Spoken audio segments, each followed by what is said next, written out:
Hey folks, it's Maxie here and welcome to another TEW2020 video. You join us today for our go home edition of Dynamite, the final one before we head to Double or Nothing. So a lot of pressure on these couple of shows, as I really do want to try and aim for the biggest rating possible at Double or Nothing. So not much to add, a lot of matches are set already, a few more after tonight. Let's crack on with it. Here's this week's Wednesday night Dynamite. So it's Wednesday night, you know what that means, and we are at the pit with a crowd of 15,411. Time for the dark portion of the show. The Dark Order defeated T-Hawk and El Lindaman in 12:21, Grayson pinning El Lindaman. This gathered a 59 rating. We had the Butcher and the Blade defeat Luchasaurus and Marco Stunt in 7:36. The Blade pinning Marco Stunt. This was just a 47. Luchasaurus has suffered a type 1 supracondylar fracture.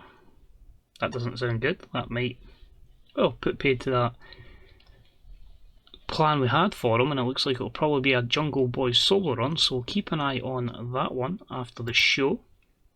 I was very reluctant to use a lot of people on this show because I don't want injuries just before we get to the pay-per-view. Layla Hirsch defeats Maddie Rankowski in 6:10 by pinfall.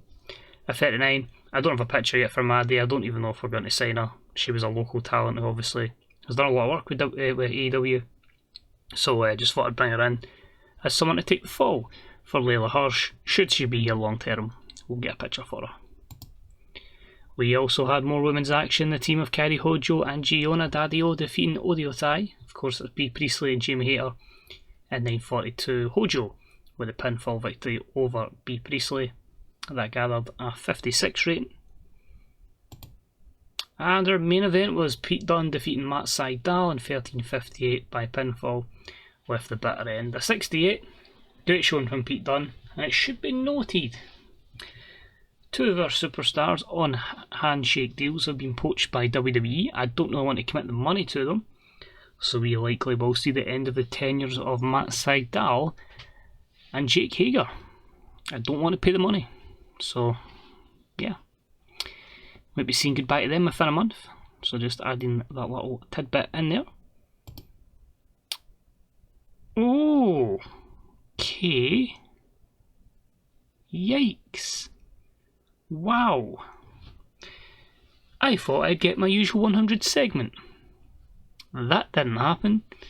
Cody and Kenny, due to Kenny struggling off script, only delivers an 82. Yikes. So this was going to be like their final promo to send it off before, well, they might have something on Lightning, but their final Dynamite promo. Cody saying, Kenny, we know you're in the building. Before the New Age Horsemen are going to chase you down tonight and put you away. You won't make it to Saturday night. And Kenny will just say, you can put any obstacle you want in front of me. I'll make sure I'm at that show. We'll put on the best bout possible and I'll show that I'm the greatest wrestler on this goddamn planet. So yeah, a bit disappointed that only drew an 82. Lots of pressure on other promos to deliver. Opening bout for the evening was Chris Jericho defeating Kip Sabian in 7:07 with a lion salt. A 70, 94 performance from Jericho. A simple basic victory to allow him to shine. MJF's promo wasn't great either, only a 78. We may be struggling here tonight. MJF just really says, well Chris, it's time this all gets put to bed. I want you out of my life, I want Jungle Boy out of my life, and I'm going to do anything I can to make sure that happens. I need to get back in that world title picture and can't be dealing with has-beens like you and losers like Jungle Boy. The match graphic then promotes the matchup we will see at Double or Nothing. It will be fatal 4-way action, as it will be Jungle Boy in one corner, Chris Jericho in another, MJF in another, and Wardlow making up the 4. So the two teams, if you want at this point, will all be on their own come this Saturday night. Disappointingly, just a 73. Next matchup was Killer Kross defeating Sonny Kiss in 250 with the Cross Jacket, a submission victory. A 60, a submission win, a dominant result, as he looks to take on Johnny Gargano this Saturday at Double or Nothing.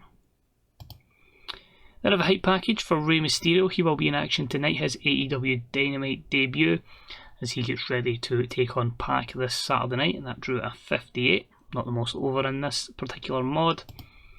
He was taking on Absolute Ricky Starks, and it's a decent reaction but subpar wrestling as Mysterio defeats Ricky Starks in 10:29 with a 619 that followed in to a frog splash. That really actually came out well. I think they may have been still the show though. Yep. I think that match would be quite class in real life, Rey Mysterio and Ricky Starks. So good to see them tangling together. Obviously we can't just have Rey lose all the time. He needs to have some wins going in to the pay-per-view. We then see AJ Styles and Pete Dunne, who have found Kenny Omega, and it's a 2-on-1 beatdown, leaving Kenny completely out. No Ace Austin, he's in action later on, so just the two of them. But Kenny, not completely taken out, he is still kind of like a wee bit of pain, a wee bit of hurting. But that was always inevitable. They were going to chase all over arena. We've found them. And will Kenny survive for another day? It looks likely. But an 82 promo. Or an 82 angle. We then had about a decent reaction from the crowd, but subpar wrestling as Riho defeated Shayna Baszler in 10:08 with a surprise roll-up. This was a 62. A dominating performance from Shayna, but Riho gets the roll-up to pick up the win. So ahead of that Tag Team Championship match, Riho and Hikaru Shida against Shayna Baszler and Layla Hirsch, that will be happening this Saturday night. And then moving on, we have basically a brawl between Shida, Riho with Baszler and Hirsch, which gathers a 53.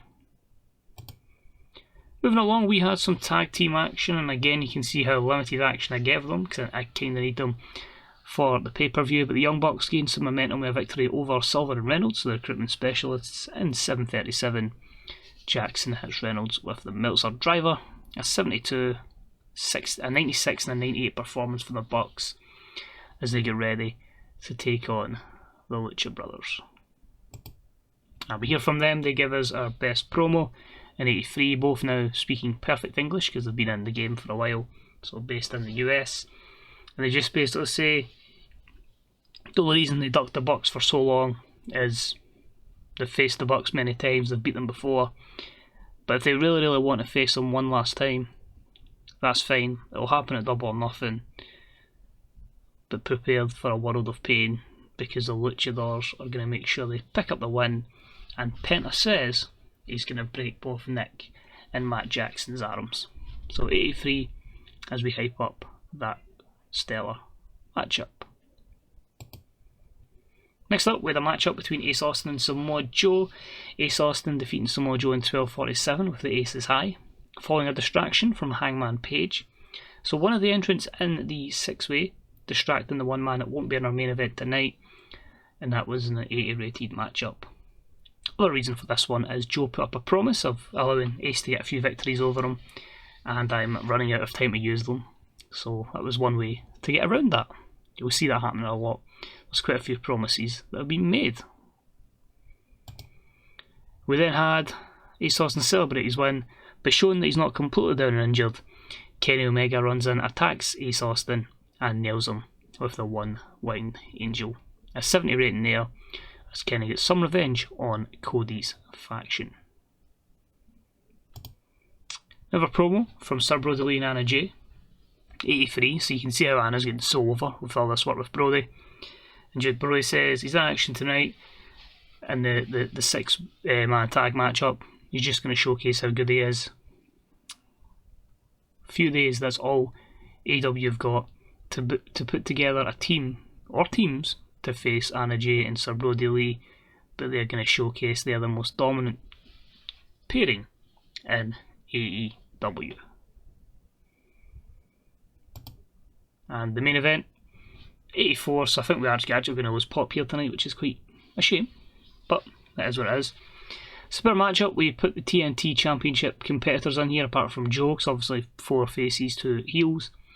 Super matchup saw the team of Hangman Page, Brian Cage, and Sir Brodie Lee, I thought that was Christian Cage, defeat Prince Devitt, Shinsuke Nakamura and Darby Allin in 22:45 when Hangman scored the win over Prince Devitt via underhanded tactics. An 84 is okay. You can see a kind of mixture of performances there.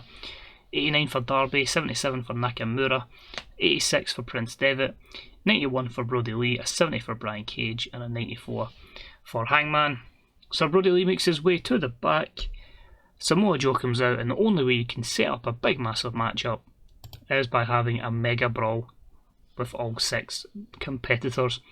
So none of them get an edge going into the pay-per-view. Any of them could win. I don't know if I'm going to keep the belt on Devitt or give it to someone new. But Devitt was fantastic, Darby was a star, Nakamura was good, Hangman was a star. We may not have the greatest ever go-home show in terms of rating, but in terms of getting storylines over, getting the card put together, I'm happy with that. So, 82, we don't lose pop in the US, which is quite a shock to me, but we do gain popularity in a few regions that we are not as popular in. So you can actually look at the show there and see it's actually quite a very level show. A lot of dark green rather than, there's a few light greens, but a lot of dark greens there. So it just shows good, but obviously a lot of people we wanted to hang back with, so they didn't get injuries, which was the main thing.